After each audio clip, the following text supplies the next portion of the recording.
നിങ്ങൾ ഈ പടി കടന്നു വരുന്നത് കണ്ണൻ ഇഷ്ടമല്ല. അതുപോലെ എനിക്കും. എന്ത് ചെയ്യാനാ ദുർഗേ? സ്വന്തം പെങ്ങള് വിധവയായാലും അവനവന്റെ കാര്യം മാത്രം നടക്കണമെന്ന് ചിന്തിക്കുന്ന ചില ആങ്ങളമാരുണ്ട്. അതുപോലെ ഒരുത്തനായി പോയി വാമനും.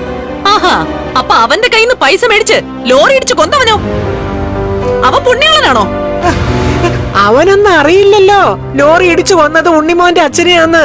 ആരും ആയിക്കോട്ടെ, അവനത് ചെയ്തില്ലേ? അല്ല, നിങ്ങളിപ്പോ എന്തിനാ ഇങ്ങോട്ട് വന്നേ? ദുർഗേ, മോളുടെ വയറ്റിലൊരു കുഞ്ഞുണ്ട്. അതിന്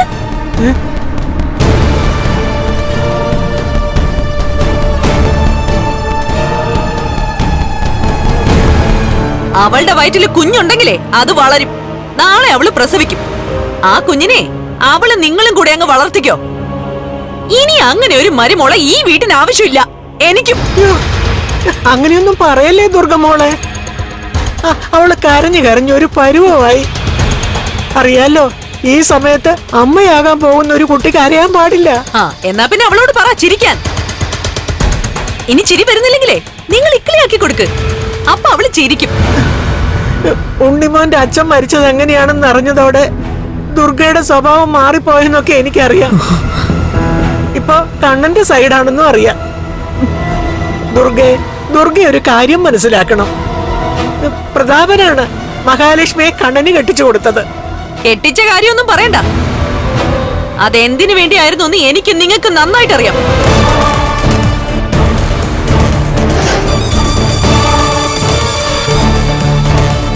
നമ്മളെല്ലാരും കൂടി ആണല്ലോ അന്ന് ഗൂഢാലോചന നടത്തിയത്. കരുണയ്ക്കൊരു കൂട്ട്, അവൾക്കൊരു ജോലിക്കാരി. അതിനുവേണ്ടിയാണല്ലോ കണ്ണന്റെ ഭാര്യയായിട്ട് മഹാലക്ഷ്മി ഇങ്ങോട്ട് പറഞ്ഞു വിട്ടത്. എന്തായാലും ശരി, അതുകൊണ്ട് അവക്കിപ്പോ നല്ലൊരു ജീവിതം കിട്ടിയില്ലേ? നിങ്ങൾ ഇനി എന്തൊക്കെ പറഞ്ഞാലും ശരി, എനിക്കിനി കരുണ എന്നൊരു മരുമോള വേണ്ട. ഉണ്ണിയുടെ അച്ഛൻ അടക്കം ചെയ്ത വീടായത്. ഈ വീട്ടില് വിശ്വേട്ടന്റെ കൊലയാളിയുടെ മോളെ എങ്ങനെ എനിക്ക് താമസിപ്പിക്കാൻ പറ്റും? എങ്ങോട്ടാ? ഉണ്ണിമോനുണ്ടോ ഇവിടെ? ഉണ്ടെങ്കിൽ എനിക്കൊന്ന് കാണണം. ഇവിടെ നിന്നാ മതി. ഞാൻ പോയി അവനോട് നിങ്ങൾ വന്നു എന്ന് പറയാം. അവൻ മുഖം തരുന്നുണ്ടെങ്കിൽ കണ്ടാ മതി.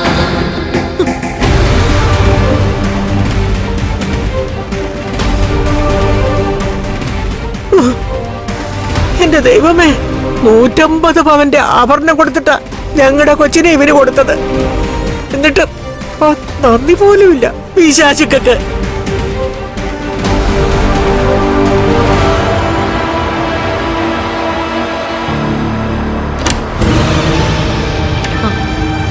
എടാ, ദേ വന്നിട്ടുണ്ടൊരു കിളവി. കൊച്ചുമോൾക്ക് വേണ്ടി വക്കാലത്ത് പറയാൻ. എടാ, കൊലയാളിയുടെ അമ്മയുടെ കാര്യമാ പറഞ്ഞത്. ഓ, അവരോ? കൊച്ചുമോളില്ലേ കൂടെ? ഏയ് ഇല്ല, ഒറ്റയ്ക്കാ വന്നിരിക്കുന്നത്. എടാ, നിന്റെ അച്ഛനെ കൊന്നവന്റെ മോളാ. അവളെ ഇനി ഇങ്ങോട്ട് കൂട്ടിക്കൊണ്ടുവരേണ്ട കാര്യമൊന്നുമില്ല. എടാ, അവള് കൊണ്ടുപോയി കംപ്ലൈന്റ് കൊടുത്താലും കോടതി പറയില്ല നീ അവളെ ഏറ്റെടുക്കണോന്ന്. അവരെന്താ പറയുന്നേ? അത് തന്നെ. ഞാൻ അവരൊന്ന് കാണട്ടെ. എടാ, നീ എന്തിനാടാ അവരെ കാണുന്നത്? അവരെയൊക്കെ ആട്ടി വിടുകയല്ലേ വേണ്ടത്. അമ്മ ഇപ്പൊ അങ്ങോട്ട് വരണ്ട. ഇത് ശരിക്കും പറഞ്ഞ ഒരു ചാൻസ് അമ്മേ. ചാൻസോ? എന്ത് ചാൻസ്? അതൊക്കെ ഉണ്ട്. അവരെന്താ പറയുന്നെന്ന് ഞാനൊന്ന് കേക്കട്ടെ. കണ്ണനും മഹാലക്ഷ്മിക്കും അതുപോലെ തന്നെ മഞ്ജുവിനും ഒന്നും അവളെ ഈ വീട്ടിൽ കയറ്റുന്നത് ഇഷ്ടമല്ല. മഞ്ജു കഴിഞ്ഞ ദിവസം ഇവിടെ വന്ന് ചൂടായി പോയതൊക്കെ നിനക്ക് ഓർമ്മയുണ്ടല്ലോ. അവള് നേരത്തെ തന്നെ കാര്യങ്ങളൊക്കെ അറിഞ്ഞു. എന്നിട്ടാ ഇവിടെ വന്നു കിടന്ന് നിലവിളിച്ചത്. അവൾക്കെല്ലാം ഉണ്ട്. നല്ല ജോലി, അതുപോലെ തന്നെ അവൾക്ക് വേണ്ടി മാറ്റിയിട്ടതൊക്കെ കണ്ണേട്ട് അവൾക്ക് കൊടുക്കും. പക്ഷേ എന്റെ കാര്യം അങ്ങനെയല്ല.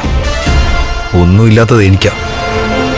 അതുകൊണ്ട് നീ എന്ത് ചെയ്യാൻ പോവാ? ഞാൻ അവരൊന്ന് കാണട്ടെ. എന്നെ മണ്ണുണ്ണിയെന്നും ബുദ്ധിയില്ലാത്തവനെന്നൊക്കെ പറഞ്ഞ് ഒരുപാട് ആക്ഷേപിച്ചിട്ടുള്ളതാ.